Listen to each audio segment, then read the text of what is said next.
If you ever find yourself thinking, man, it doesn't get any better than this, what should you do? Stay tuned and find out.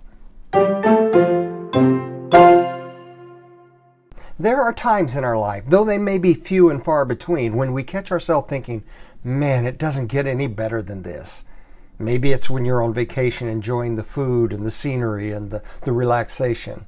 Or maybe it's when you're in your recliner and you've got drink in hand and snacks by your side and the remote at the ready and an afternoon full of sports or movies. Or maybe it's when you're lying down and you have a newborn snuggled up on your chest. Whatever it is, those are times when everything seems to fade away and you just are caught up in the bliss of the moment.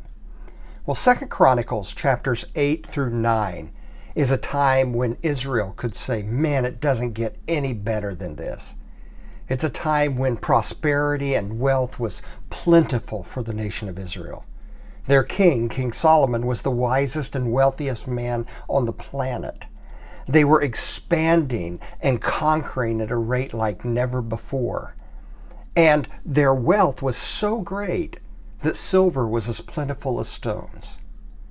Well, when those times happen, like they happened for Israel, because Israel literally would never be as good as that ever again, what should you do?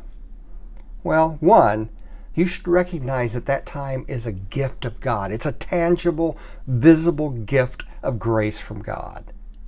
Two, you should be thankful to Him and mindful to Him for it. And three, you should remind yourself that nothing lasts forever, so be good steward of that grace. Be a good steward of the time when it doesn't get any better than this. Let those times cause you to focus on God's goodness, be mindful of Him, and submit to Him. And you'll make good use of the time when it doesn't get any better than this. Hope you have one of those moments this week. I'll see you next week.